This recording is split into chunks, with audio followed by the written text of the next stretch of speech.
Welcome to the class. आज हम करने वाले हैं 5 मोस्ट इम्पॉर्टेंट 5 मार्कर का, जो कि लास्ट चैप्टर है, विच इज डेमोक्रेटिक राइट्स। मैं हूं आपकी एसएसटी की educator Pearl Batra at Rank Plus. हमने इसके 4 चैप्टर्स खत्म कर लिए। First 4 chapters have been done 5 most important 5 markers में। उससे पहले मैं बताना चाहती हूँ कि ये वीडियो होता है बहुत ही छोटे लेंथ का, लेकिन मैं कोशिश करती हूँ कि कॉन्सेप्ट के साथ साथ इंपॉर्टेंट क्वेश्चन भी डिस्कस कर सकूं और लॉन्ग क्वेश्चन से जो शॉर्ट क्वेश्चन बन सकते हैं वो भी डिस्कस करूं। तो बाकी 4 चैप्टर्स के फीडबैक वाज टू गुड और ये सिविक्स का है लास्ट चैप्टर। आप उसके बाद नेक्स्ट कौन सा मतलब देखना चाहते हो सब्जेक्ट, ज्योग्राफी देखना चाहते हो, हिस्ट्री देखना चाहते हो, इकोनॉमिक्स देखना चाहते हो, मुझे कमेंट सेक्शन में जरूर बताना। उससे पहले जो भी होमवर्क क्वेश्चन होता है उस पर आप लोगों को शाउट आउट मिलता है, इसीलिए मैं देख लेती हूँ कि कल जो मेरा होमवर्क क्वेश्चन था वो किसने सही आंसर दिया है उसका। ठीक है, पहले उसको हम चेक कर लेते हैं। ठीक है, पहले हम वो पता कर लेते हैं कि कल किसने सही आंसर दिया था। एक सेकेंड, हाँ ठीक है।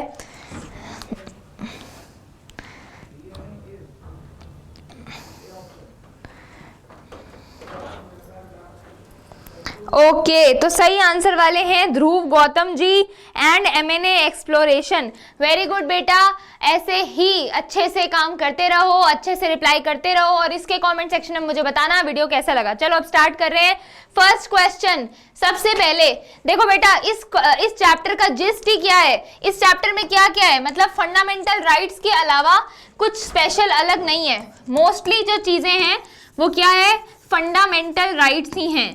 ठीक है, और मैं आपको उससे पहले चैप्टर शुरू होने से पहले बता दूं कि फंडामेंटल राइट्स क्या होते हैं, जस्टिशिएबल राइट्स होते हैं। फंडामेंटल राइट्स क्या होते हैं, जस्टिशिएबल राइट्स होते हैं। क्यों जस्टिशिएबल होते हैं, क्योंकि हम कोर्ट में जा सकते हैं, कोर्ट में जा सकते हैं अगर कोई हमारा फंडामेंटल राइट वायलेट करता है तो। अब देखो बेटो, पूरा क्वेश्चन जो है ना वो फंडामेंटल राइट्स पे बन सकता है, जैसे कि फंडामेंटल राइट्स क्या होते हैं, लेकिन आपसे एक पर्टिकुलर फंडामेंटल राइट को उठा के भी क्वेश्चन पूछा जा सकता है, जैसे कि 5 मार्कर में ये भी पूछा जा सकता है कि सिर्फ राइट टू इक्वालिटी के बारे में बताओ। तो दोनों तरफ से आपको प्रिपेयर्ड रहना है। इस चैप्टर में फंडामेंटल राइट के अराउंड ही पूरा रिवॉल्व हो रहा है, तो 5 मार्कर इससे बनने की ही ज्यादा चांसेस हैं। अब इसमें है कि what are fundamental rights and why are they essential in a democracy. तो अगर आपसे ये भी क्वेश्चन पूछ रहा है ना व्हाट आर फंडामेंटल राइट्स, तो एक काम करना, फंडामेंटल राइट की पहले डेफिनेशन दे, अरे यार फंडामेंटल राइट की पहले यहाँ पे दे दी डेफिनेशन। ठीक है, फंडामेंटल राइट क्या होते हैं यहाँ पे क्या दे दी, डेफिनेशन दे दी। उसके बाद एक फ्लो चार्ट बनाना जिसमें आप लिखना फंडामेंटल राइट, फिर यहाँ पे जो भी फंडामेंटल राइट है, राइट टू इक्वालिटी, रिलीजन और फ्रीडम ऑफ स्पीच, ये सब करके ऐसे करके मतलब राइट टू कॉन्स्टिट्यूशनल रेमेडीज, पूरा एक यहाँ पे फ्लो चार्ट बना के आ जाना, ताकि एग्जामिनर खुश हो जाए कि हाँ, क्योंकि इस क्वेश्चन में ये नहीं पूछे कि हमें फंडामेंटल राइट्स के बारे में बताओ, तो एक फ्लो चार्ट से सिर्फ और सिर्फ एक फ्लो चार्ट से आप लोग क्या कर सकते हो, पहले ही यहाँ पे लिख के आ सकते हो कि ये फंडामेंटल राइट होते हैं, कि एग्जामिनर को समझ में आ जाए कि हाँ भाई इसको तो सब कुछ पता है, ऐसा नहीं है कि इसको कुछ पता नहीं है। ठीक है, ऐसे फंडामेंटल राइट लिखना पूरा, ये मैं शॉर्ट फॉर्म में लिख रही हूँ, और जो भी 6 फंडामेंटल राइट है वो यहाँ पे एक सन के अराउंड बना के आ जाना। ठीक है, समझ गए, क्वेश्चन ऐसे ही अटेम्प्ट करना है। अब देखो इसका सॉल्यूशन सिंपल है। फंडामेंटल राइट क्या है, बेसिक ह्यूमन राइट है। क्यों भाई, हमें इक्वालिटी चाहिए, कितनी बेसिक चीज है, अगर ये ही नहीं मांगेंगे तो क्या मांगेंगे। ठीक है, बेसिक ह्यूमन राइट है, इंडियन कॉन्स्टिट्यूशन में लिखा गया है, हर सिटीजन को गारंटी होता है। बेटा देखो, फंडामेंटल राइट्स जो होते हैं उसमें कुछ राइट्स ऐसे भी होते हैं, अगर आपको किसी ने नहीं बताया तो मैं बता देती हूँ, कुछ राइट्स होते हैं जो कि सबको अवेलेबल है, यानी कि आपको, मुझे, उन लोगों को भी अवेलेबल है और उन लोगों को भी अवेलेबल है जो कि फॉरेनर्स हैं, जैसे फॉरेनर्स जो इंडिया में बसे हुए हैं उनको भी अवेलेबल है।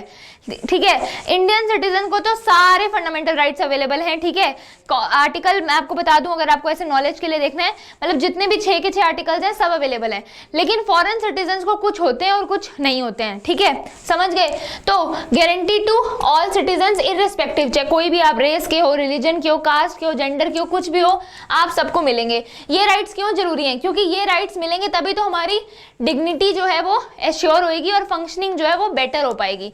इसका इंपॉर्टेंस क्या है, ये इंपॉर्टेंट क्यों है fundamental rights?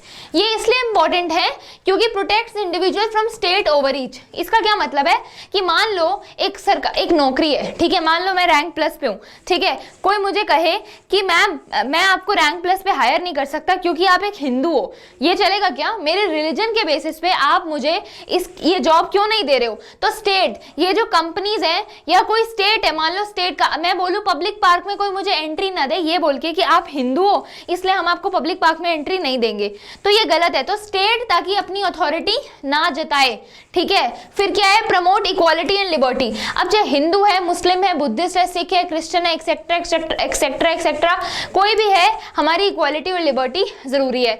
Justice, cultural and freedom, protection from exploitation, कोई भी हमें एक्सप्लॉइट ना करे, इसीलिए फंडामेंटल राइट्स जरूरी है। अगर कोई करता है तो हम कोर्ट में जा सकते हैं। फिर क्या है? Provide citizen with remedies. अब देखो बेटा, आपके एग्जाम में मतलब आ सकता है रिट के बारे में 1 मार्कर पे, तो रिट आपके बुक में लिखा हुआ है, उसको एक बार देख लेना। What are Ritz? रिट्स का क्या मतलब होता है? ये article 32 of the Indian constitution में आता है, कॉन्स्टिट्यूशनल रेमेडीज के अंदर रिट आता है। तो रिट का बेसिकली ये मतलब होता है कि मान लो आप सुप्रीम कोर्ट, हाई कोर्ट से अपील कर सकते हो, सुप्रीम कोर्ट को कह सकते हो कि मेरे खिलाफ ये हुआ है, तो रिट लग जाती है। कोई भी इंस्टीट्यूशन के खिलाफ रिट लग जाती है। रिट 5 प्रकार की होती है, हैबियस कॉर्पस, मेंडामस, प्रोहिबिशन, क्वो वारंटो, सर्टियोररी। इसके बारे में डिटेल में आपकी बुक में नहीं है, इसलिए मैं आप लोगों को कंफ्यूज नहीं करना चाह रही हूँ, पर फिर भी इसके बारे में कोई और पढ़ना चाहता है तो मुझे कमेंट सेक्शन में बताना, आई will make a short on it, ठीक है। फिर एग्जांपल्स, अब देखो फंडामेंटल राइट का एग्जांपल सबको पता है, right to equality, right to religion, कोई भी कुछ भी, कितने भी एग्जांपल ले लो, इक्वालिटी, रिलीजन, ये सब हम पढ़ चुके हैं, ठीक है। नेक्स्ट क्वेश्चन में आगे आप देखो, मैं आपको यही समझाना चाह रही थी कि वो क्या कर सकते हैं, आपको आपके पर्टिकुलर जो क्वेश्चन है ना उससे पूछ सकते हैं। जैसे आपको ये पर्टिकुलर क्वेश्चन पूछ सकता है, सिर्फ पहले फंडामेंटल राइट पूछ सकता है, फिर उसके अंदर के जो फंडामेंटल राइट है उस पे भी पर्टिकुलर क्वेश्चन पूछा जा सकता है।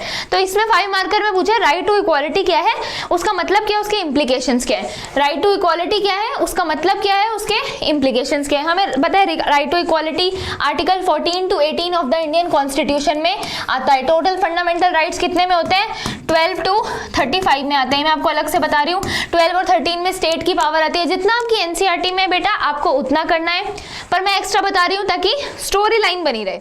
एक स्टोरी लाइन बनाना बहुत जरूरी होता है, ठीक है। फिर देखो right to equality article 14 to 18 में आ रहा है। सबसे पहले equality before law. Equality before law का क्या मतलब है कि कोई भी इंडिविजुअल लॉ से ऊपर नहीं है। अगर कानून कह रहा है कि मैं हर बच्चे को 6 to 14 ईयर्स के बच्चों को क्या चाहिए, राइट टू पढ़ाना चाहिए, और मैं बोलूँ कि नहीं भाई मैं नहीं पढ़ाऊंगी, तो क्या मैं लॉ से ऊपर थोड़ी ना हूँ, मेरे को लॉ की बात सुननी पड़ेगी। प्रोहिबिशन ऑफ डिस्क्रिमिनेशन, मैं किसी पे डिस्क्रिमिनेट नहीं कर सकती, मैं आपको बता चुकी हूँ। अगर मैं हिंदू हूँ तो कोई मुझे ये नहीं कह सकता कि मैम आप हिंदू हो इसलिए आप पब्लिक पार्क में मत आओ, ठीक है। फिर है equality of opportunity in public employment. जो भी पब्लिक एम्प्लॉयमेंट है उसमें अपॉर्चुनिटी मिलनी चाहिए, जैसे कि गवर्नमेंट जॉब्स और उन सब में विमेन मैन सबको इक्वल ट्रीट करना चाहिए। Abolition of untouchability. अनटचेबिलिटी आप पढ़ चुके हो, जो गांधी जी अंबेडकर जी के टाइम पे था कि कुछ कास्ट को, जो लोअर कास्ट कहते थे तब, वो कास्ट होती है, उनको पब्लिक टॉयलेट में नहीं आया जाता था, पानी नहीं देते थे पब्लिक वाला, तो इसीलिए अनटचेबिलिटी अबॉलिशन के लिए जरूरी है। टाइटल, अबॉलिशन ऑफ टाइटल का क्या मतलब है कि ये जो राजा महाराजाओं वाले नाम है जो पुराने टाइम में लगते थे, जैसे हम बोलते थे ना कि राजा महाराणा प्रताप राजा जी, ऐसे अब उनके लिए लग सकता है वो लोग, क्योंकि अब उन्होंने अपनी हिस्ट्री जीत ली है, पर हमारे लिए कोई ये नहीं बोल सकता कि क्वीन पर्ल मैम। आपने देखा इंडिया में कुछ वो नहीं होता कि क्वीन वगैरह हो, ठीक है। इंडिया में देयर इज नो क्वीन और समथिंग। एक सेकेंड आप रुकेंगे, हाँ।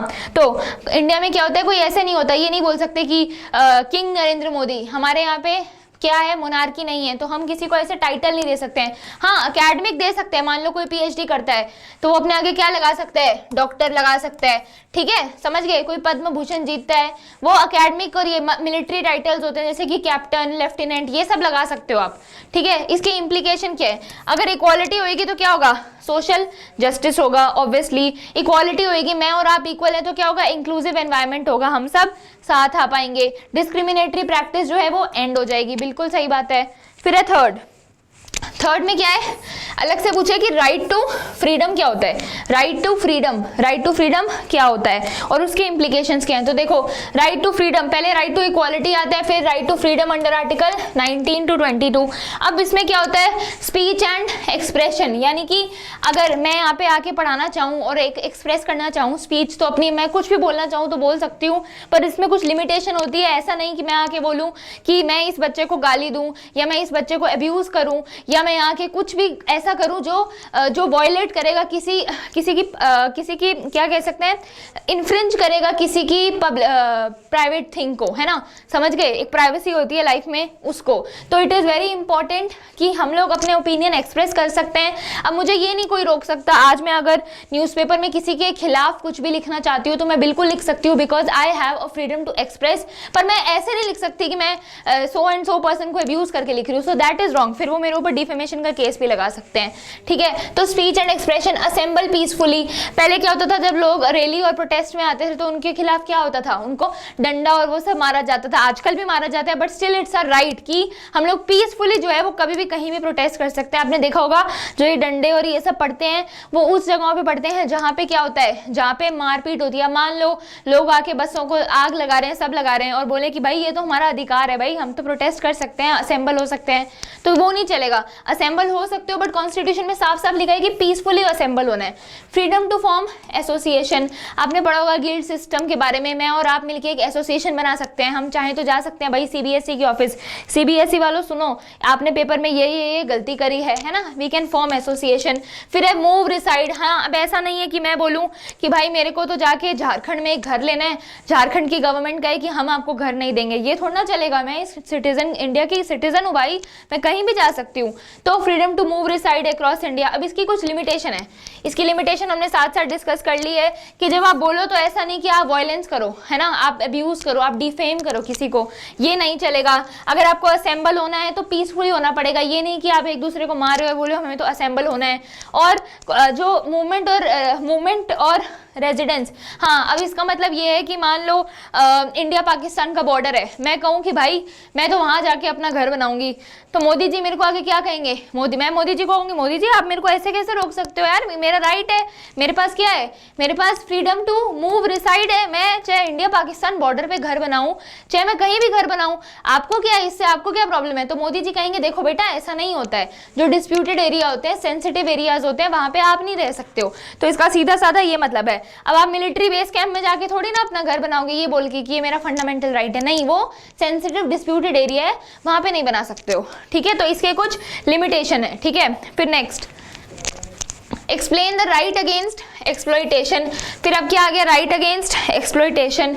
इसमें क्या होता है, आर्टिकल 23 और 24 बात करता है राइट अगेंस्ट एक्सप्लॉइटेशन को, जिसमें सबसे पहले आता है ह्यूमन ट्रैफिकिंग, यानी कि जो छोटे बच्चे होते हैं, इंडिविजुअल्स होते हैं, उनको बेचना। आपने बहुत सारी मूवीज देखी होंगी ऐसी जिसमें बोला जाता है कि स्पेशली विमेन को या छोटे बच्चों को बेचा जाता है for money, which is a very very extremely harsh and bad practice which should be like clearly abolished. तो हमारा कॉन्स्टिट्यूशन कहता है ये होगा तो अगर ऐसा हो रहा है तो कोर्ट में चले जाओ, है ना। तो it is our fundamental right कि हमारे साथ ऐसा ना हो, पर स्टिल हर सिस्टम में फ्लॉज होते हैं। फोर्स लेबर, बेगार, आप बॉन्डेड लेबर, बंधवा मजदूर नहीं बना सकते हो बच्चों को, बड़ों को, किसी को भी, ठीक है। चाइल्ड लेबर, बिल्कुल 14 साल से नीचे को बच्चों को क्या बोला जाता है कि हैजार्डस फैक्ट्री में, माइन में आप काम नहीं कर सकते। आप देख रहे हो बच्चों, ये कितना ऐसे सेंसिटिव इशू है। Like while talking also I am feeling कि यार मतलब कैसी सिचुएशन होती है ना, मतलब लोगों को अपनी सिचुएशंस की वजह से क्या क्या करना पड़ता है। एंड सो प्रिविलेज्ड है, हम लोग ग्रेटफुल हैं कि आज एकदम ऐसे शांत उसमें स्थिति में पढ़ पा रहे हैं, कोई दिक्कत नहीं हो रही है ना। लोगों के साथ ये होता है, तभी ये फंडामेंटल राइट है हमारा कि ऐसा ना हो, ठीक है। रैशनल फॉर इंक्लूजन, अब देखो ये क्यों इंपॉर्टेंट है, क्वेश्चन में साफ साफ पूछ रहा था कि ये इंक्लूड क्यों करा गया था कॉन्स्टिट्यूशन में, तो ताकि जो वल्नरेबल ग्रुप है, जो वीकर सेक्शन है, जैसे कि चिल्ड्रन, छोटे बच्चों को कहाँ माइनों में, खदानों में लिया जाता था कि भाई तुम छोटे बच्चों, तुम्हें पैसे चाहिए तुम्हें हायर कर लेंगे ताकि तुम्हें भी पैसे मिल जाए, हमारा काम भी निकल जाए। विमेन के खिलाफ सबको पता है कितने रेप केसेस होते हैं, कितने ब्रूटल हार्ड केस होते हैं, विमेन को जॉब्स नहीं मिलती है, ये सब होता है उनके साथ। तो इट इज इंपॉर्टेंट कि विमेन को भी बचाया जा सके। No one is safe, no women is safe in a country like India, you all know that. तो इसीलिए ये सब ना हो पाए, चीज़ें कम हो, इसीलिए women, children, economically weaker section, इन सब के लिए प्रोविजन बनाए गए थे। क्योंकि हमारे कंट्री में हिस्टोरिकल एक्सप्लॉयटेशन बहुत ज़्यादा हुआ है। हम कब के फ्रेंच रेवोल्यूशन के टाइम से पढ़ रहे हैं, इंडियन रेवोल्यूशन, इंडिया ने, ब्रिटिशर्स ने इंडिया को क्या किया था, बंधुआ मजदूर बनाया था। तो इसीलिए इट इज़ इम्पॉर्टेंट कि ऐसे प्रोविजंस आ सकें कॉन्स्टिट्यूशन में। लास्ट क्वेश्चन पे आ जाते हैं, राइट टू कॉन्स्टिट्यूशनल रेमेडीज। देखो बेटा, ये सबसे ज़्यादा बड़ा राइट है, इसको हार्ट एंड सोल, इसको सरल भाषा में बताऊं, हार्ट एंड सोल, ये आर्टिकल 32 है। सबसे पहले तो आर्टिकल 32 है, हार्ट एंड सोल इसीलिए बोला जाता है बेटा क्योंकि जो पुराने सारे फंडामेंटल राइट्स जैसे फ्रीडम, रिलीजन, एक्सप्लॉयटेशन, इक्वालिटी, ये सब हमने पढ़ लिया। तो अब हमें कुछ तो चाहिए ना कि अगर हमारे साथ बुरा हो भी रहा है, नहीं दे रहा कोई मुझे इक्वालिटी, नहीं दे रहा यहाँ पढ़ाने, तो मैं क्या करूँगी, मैं जाऊँगी सुप्रीम कोर्ट के पास। It is very important. तो इसीलिए उसको बोला जाता है heart and soul, because constitutional remedies के थ्रू हम रिट लगा सकते हैं कोर्ट में, चाहे वो सुप्रीम कोर्ट हो चाहे वो हाई कोर्ट हो। ठीक है, इसकी एक्सप्लेनेशन देख लो। इसका क्या मतलब है, अगर मेरे फंडामेंटल राइट मेरा इन्फ्रिंज हो रहा है, मेरा फंडामेंटल राइट क्या हो रहा है, इन्फ्रिंज हो रहा है, कोई कह रहा है कि नहीं, I will not hire you, will not give you equality, तो I can go to court and ask कि नहीं भाई, ये मेरा फंडामेंटल अधिकार है, मुझे चाहिए। तो it is because I can go to court. हम जुडिशियल इंटरवेंशन सीख कर सकते हैं थ्रू रिट्स। मैं आपको बता चुकी हूँ, इस पे 1 मार्कर आ सकता है। कौन कौन सी रिट है, हैबेस कॉर्पस, मेंडामस। इफ अगर आपको इसके बारे में डिटेल चाहिए तो मुझे कमेंट से बनाना, I will make a shorts for you इसके लिए। ठीक है, फिर क्या है इंपॉर्टेंस, इसकी इंपॉर्टेंस क्या है, क्योंकि फंडामेंटल राइट तो दे दिए कॉन्स्टिट्यूशन ने, लेकिन इट इज़ इम्पॉर्टेंट कि हम बच सके फ्रॉम हमारी वॉयलेशन। तो ये हमें बचाता है कि हमारे राइट्स क्या हो, वॉयलेट ना हो, सुप्रीमेसी ऑफ द कॉन्स्टिट्यूशन बना रहता है। और ये एक लीगल फ्रेमवर्क है, लीगल मैकेनिज्म है, जिससे जो हमारी ग्रीवेंसेस है, जो हमारी समस्याएं हैं, उसका हल निकल सकता है। तो इसीलिए BR अम्बेडकर जी ने इसको क्या कहा था कि इसके बिना फंडामेंटल राइट्स मीनिंगलेस हैं, क्योंकि कॉन्स्टिट्यूशन ने तो लिख दिया कि भाई इसको इक्वालिटी दो, फ्रीडम दो, लेकिन कोई ना माने तो क्या करें। तो हमें ये जरूरी है, अगर कोई नहीं मानता है तो फिर हम रिट लगा सकते हैं। समझे? आई थिंक खत्म हो गया है। ठीक है, क्लास खत्म हो गई है। क्लास अच्छी लगी हो तो प्लीज़ कमेंट सेक्शन में बताना कैसा लगा, नेक्स्ट क्या देखना चाहते हो ये भी बताना। तब तक के लिए बाय बाय। ओके।